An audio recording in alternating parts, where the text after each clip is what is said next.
speaker, Simon Ekin, is the naked speaker. Think of the word naked. It will take all of you to have a little bit of courage today. See the fun and light-hearted side of it as well, because that's what I'm going to need from you. I've given you a heads up. You can close your eyes as well if you want to. It's up to you. And Simon's whole journey, which he's going to share with us today, is about courage.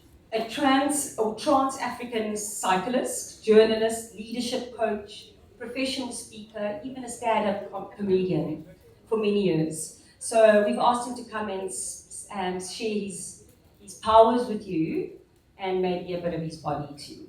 So enjoy. Kai, it's up to you.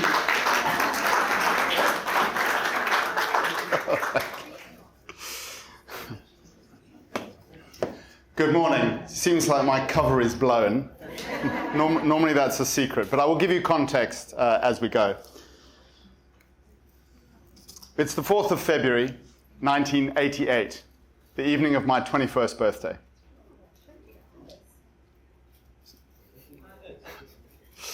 And I'm at an institution called the Royal Military Academy, Sandhurst, where I'm being trained as a young officer. And as one would expect, on the night of one's 21st birthday, I get invited to the bar to have a few beers and whiskies. Well, one thing leads to another, and I take off all my clothes, something I'd never done before. And I scaled to the top of a Corinthian pillar, which looked not dissimilar to that, and went to bed. And then I woke up in the next morning, and I came to a lecture hall, not dissimilar to this, about 400 young men. And a guy called Mike, you know Mike, you know the Mikes. And a guy called Mike turned around to me. He was a little bit older, a little bit smarter, a little bit more cynical, and a little bit nastier. You know them. And Mike turned to me, making sure he had a crowd with him, and said, "Si, what's this I hear?" I didn't know what he meant. And then it dawned on me. Oh. And then the laughter began. "You've got a small penis." And the bottom dropped out of my world.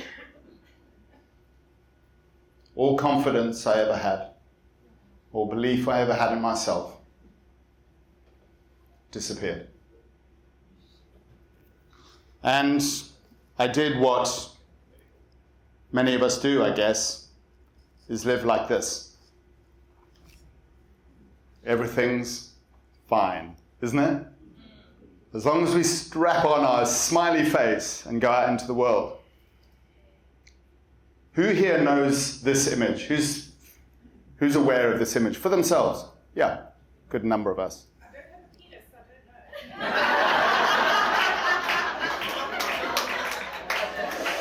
know. It's all relatable, darling. So I'm going to get on to talking about bodies in a while, because we all have them. We're born with them, we die with them, and most of us would rather they looked something different often. But I'll get on to more of that now. So I call myself the Naked Speaker, and I'll give you some context as to how this came about. So I'm on a professional speakers course that goes on forever, because apparently learning just keeps going. And I was kind of bored with my own content, and I was bored with a lot of the other content that I see from professional speakers and YouTube and so on and so forth. It seems so much of the same, you know, AI and the future and all of that stuff. And I just thought, surely there's more. And then this idea came to me of being the Naked Speaker. Now, how did that happen? Well, I got an invitation to an event in Noordhoek, to a naked poetry evening, as you do in Noordhoek, right? And it was run by an elderly Dutch guy, of course, who'd run an event like this at Africa Burn, of course. And the invitation was to write some poetry and come and read it, or read other poetry, and do it naked. With no sexual intention, no orgy, just, as the Dutch would say, just like, a little bit authentic, a little vulnerable, So I'm like, I looked at this invitation, and I was like, yo.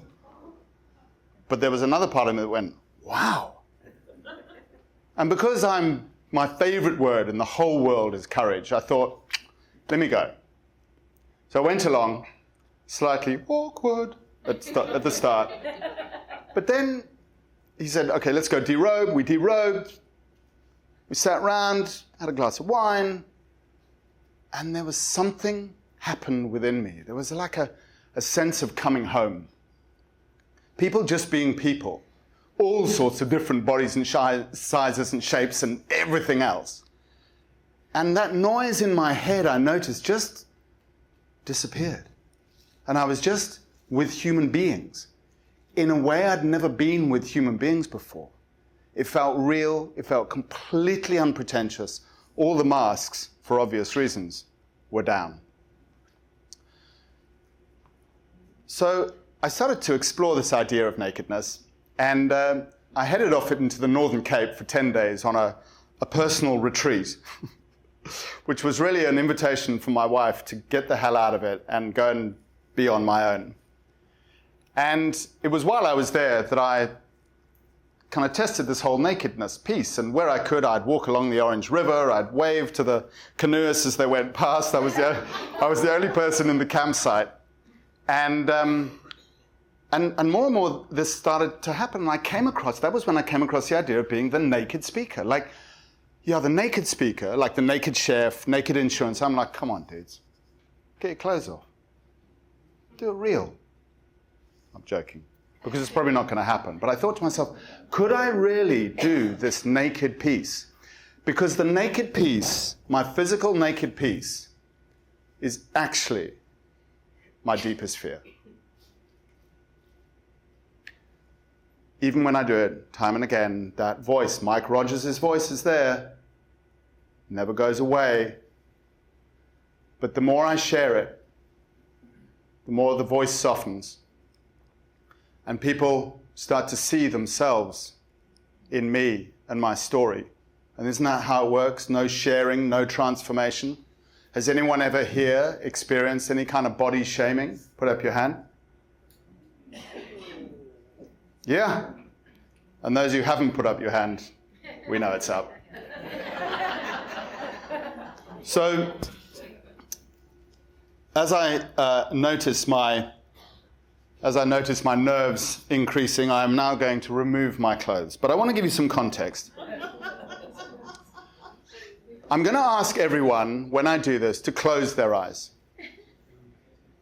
Your eyes, your custody, your body. This is really important. What I don't want is people after this saying, oh, this is so inappropriate, and he took his clothes off. Close your fucking eyes. Really. Take responsibility, please, right? Now, there's lots and lots of context, isn't there, behind all of this? There are people in this audience who have experienced trauma. I need you to listen. There are people in this audience who have experienced trauma when it comes to nakedness. You may get triggered. You may get activated. I want you to keep the inquiry on nakedness, not as me as a person, but you. What is going on with you? Where is your fear? Where is your vulnerability? Where is your courage? Because without it, we're nothing. We die. Most men and women lead lives of quiet desperation and go to the grave with a song still in them, as Emerson said. So this is a call to arms. You're going to get triggered. You're going to get upset. You're going to be inspired. I hope you're going to laugh as well. But this is our lives. This is it. You don't have to, but you can if you want. I might say, come on up, who wants to?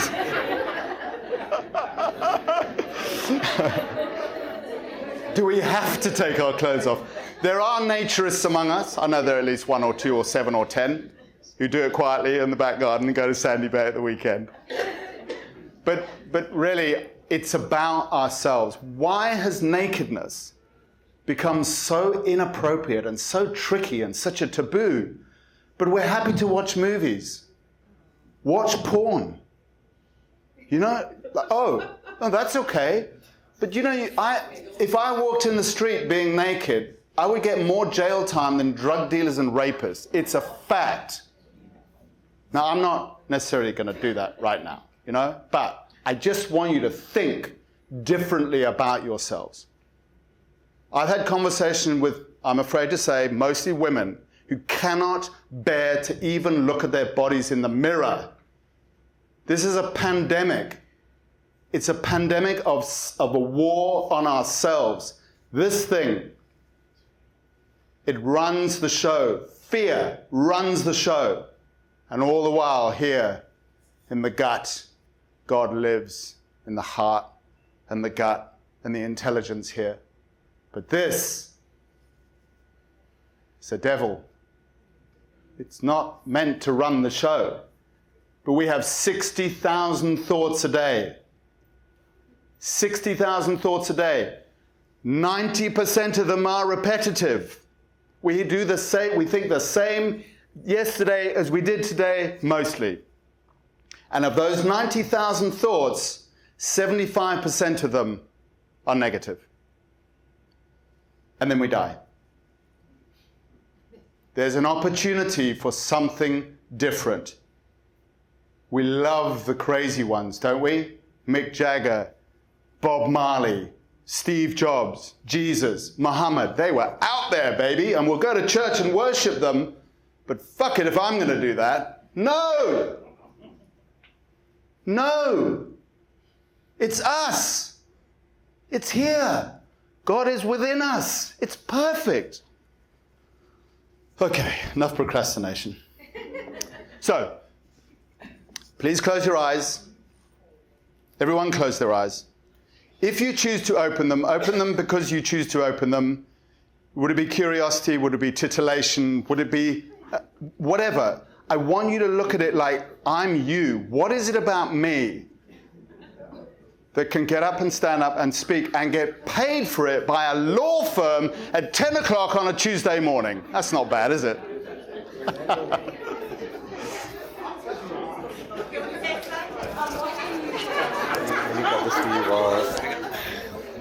I'll give it back. Okay, I haven't got the mic, so everyone eyes closed. Everyone eyes closed, please. So remember the context here. Remember the context. Please listen, we haven't got long. The context here is me confronting my own fear.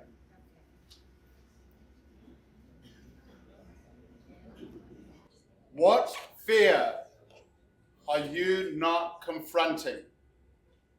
What are you not dealing with? That if it's not dealt with, it's going with you to the grave. Who's the brother you lost touch with because of an argument? Who's your father in an old age home you haven't seen for a long time? This is not about me. Please stop talking. Please stop talking. This is not about me.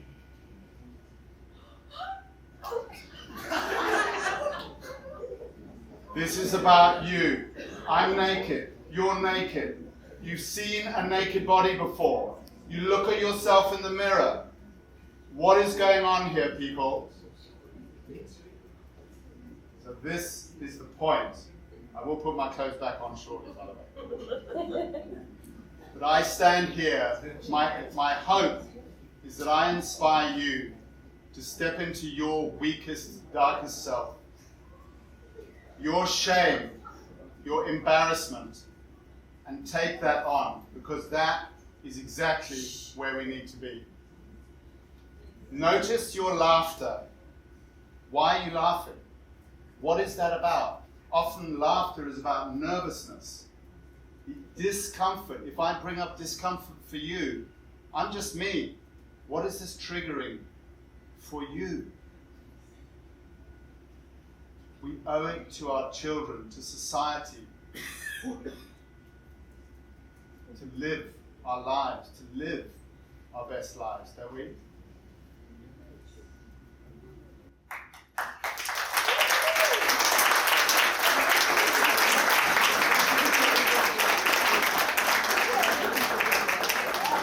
So when I've told men and women about speaking naked, please, I'm not good on competition. We've got a really short time, please.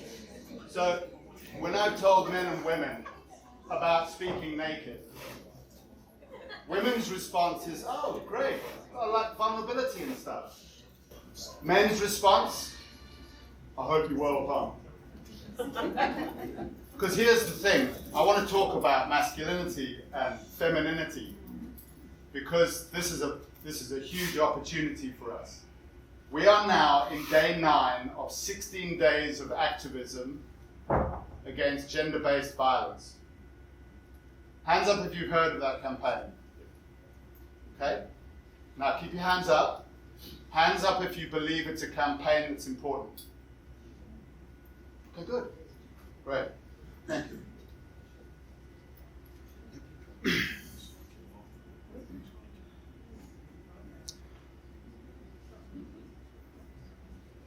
So I want you to put up to yourself 8 fingers, like this. Put them up like this in front of you. And this is an exercise for yourself, okay? So here's the first question I want to ask you. Put a finger down if there are things you can't do because of trauma or the past. Be honest with yourselves. Put a finger down if you are not able to ask for help, even if inside you are screaming for someone to help you. You still smile and say, everything's fine. Put a finger down if you truly believe every beautiful thing you say about other people, but don't believe a damn word of it when it's said to you. Put a finger down if saying, I don't know, is a terrifying phrase. Put a finger down if self-care feels like running a marathon. Put a finger down if you are perfectly able to deal with other people's situations and give valid and strong advice, but when it comes to dealing with your own, you curl up in bed and pretend like it's not even there. Put a finger down if you can talk quite easily about some horrible things that happen when faced with common human decency. You can barely speak of it. Please turn your phone off, also on silent. Thank you. That's your second warning. Third one, you'll be thrown out.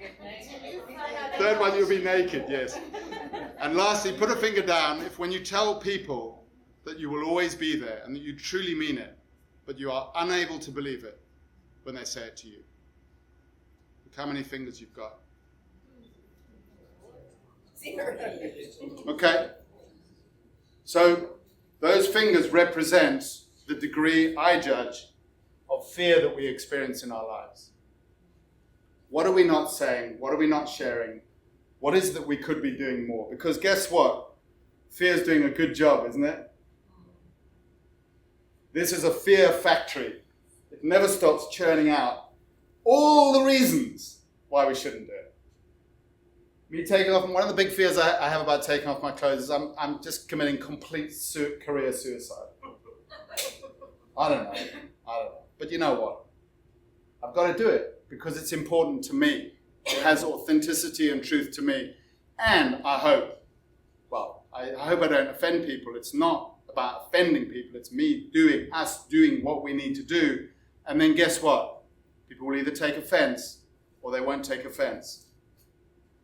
What is the one thing, do you think, as agents, that you need to be doing more of? That if you did that thing, you would transform your experience and your results and your quality of your life. What is the thing that you fear the most? So, everyone will have an opinion about that. I spoke to Kevin about it. I suspected that what he was going to say was kind of in the right ballpark. I've done a number of talks for estate agent companies, real estate companies. What's the one thing? Getting out there. He said more show days. COVID. What did it do to show days? What did it do to so much of our lives? I'm not going to talk about the bigger agenda around COVID, but it fucked us over. And we're still suffering. We're still in a COVID hangover. We're too scared to get out and risk ourselves and be our best selves in the world.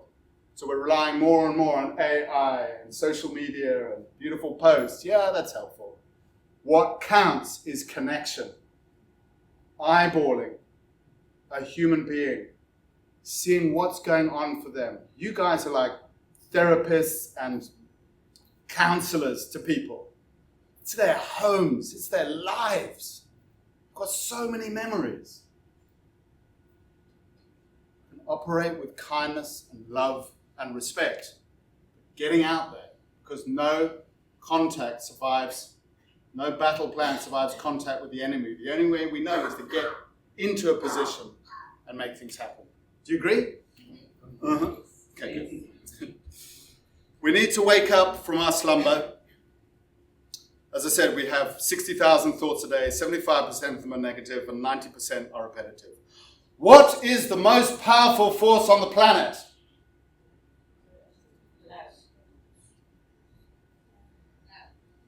Same person saying it again. Love and thoughts. Love and thoughts. Loving Let's go. thoughts. Love and thoughts. Love. Albert Einstein famously said, the most powerful force in the world is compound interest. It either works for you or it works against you. Is love any exception to that? I would say that love is just here. So I'm going to talk to you about love. Remember my brief, because I don't want to forget my brief. Grit, persistence, success. What is success? The realization of worthy goals and the continued expansion of happiness as a possibility. The realization of worthy goals and the continued expansion of happiness.